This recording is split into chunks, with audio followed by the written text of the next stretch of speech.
Hello friends, आपका बहुत बहुत स्वागत है आपके अपने YouTube channel RC short hand में। आपका डिक्टेशन 5 सेकंड में शुरू होगा।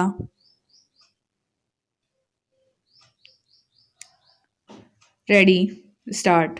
उपाध्यक्ष महोदय, बजट पर जो चर्चा चल रही है उसमें भाग लेते हुए मैं भी अपने विचार सदन के सामने प्रस्तुत करना चाहता हूँ।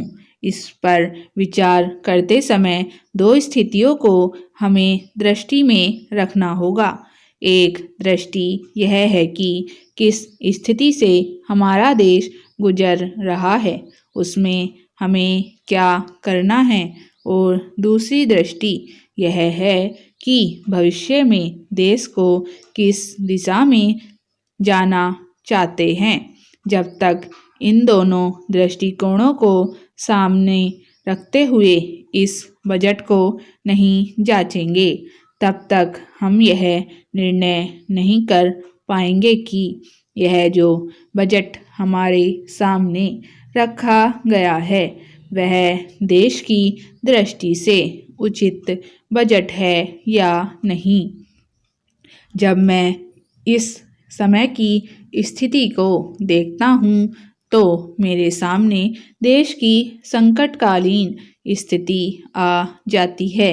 किस तरह से चीन और पाकिस्तान की तरफ से हमको खतरा है, किस तरह से वे देश पर हमला करना चाहते हैं और किस तरह से हमारी आपसी एकता को मिटाकर हमको लड़ाकर देश में देशद्रोह फैलाना चाहते हैं। इसके साथ ही साथ जब मैं पिछले बजट को सामने रखता हूँ तो मुझे यह कहना पड़ता है कि आज का बजट चाहे जिस स्थिति में भी रखा गया हो, बहुत सुंदर बजट है।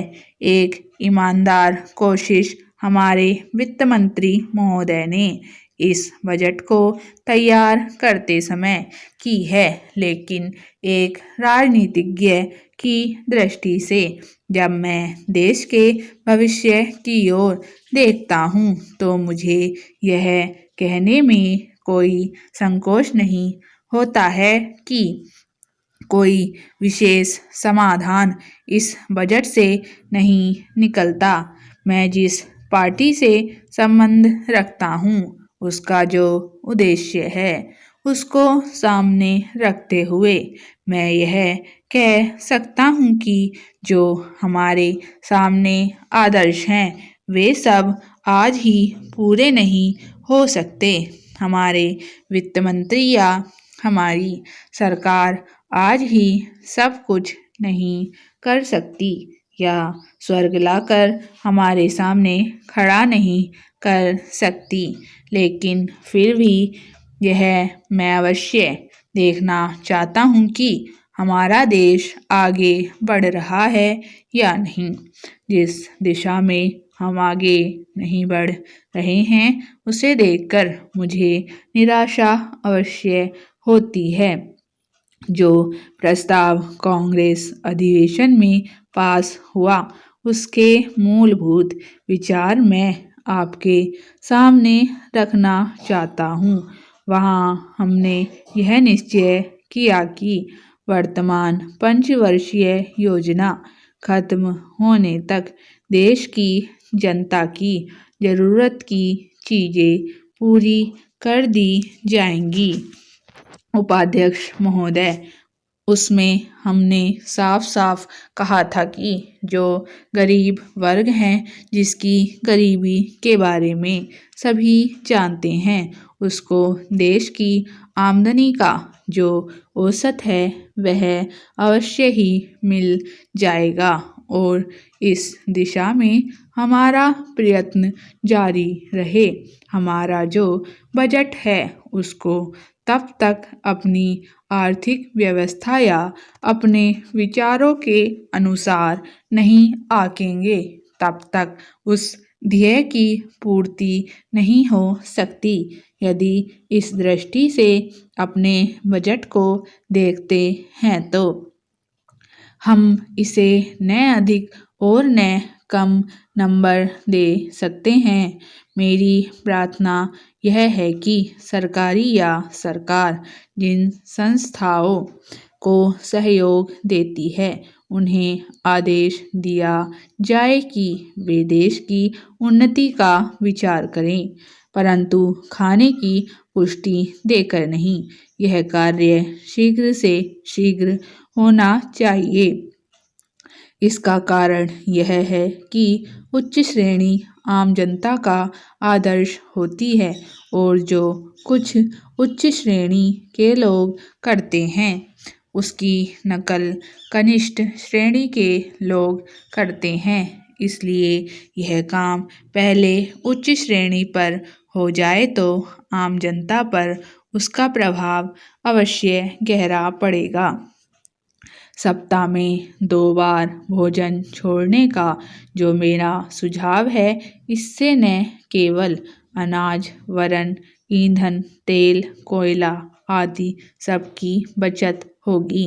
भोजन छोड़ने के अलावा अन्न बचाने का और भी एक तरीका है, वह भी सामूहिक सामाजिक श्रेणी पर किया जा सकता है।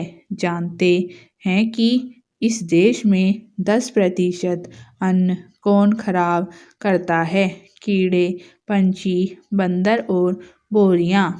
ठीक न होने से अनाज गिर जाता है और मिट्टी में मिल जाता है। यह विचारणीय है। इस प्रकार 80 लाख टन बर्बाद होने वाले अनाज को बचाया जाए तो भारतवर्ष को किसी भी देश से अन्न की भिक्षा मांगने की आवश्यकता नहीं पड़ेगी। श्रीमान, यह अपराध कबूतरों, बंदरों, कीड़ों आदि का नहीं है। यह अवश्य ही हमारा अपराध है। आज तक विदेशों से हमको अनाज मिलता रहा है, इसलिए हम लापरवाह थे, इसलिए अनाज का विनाश होता रहा।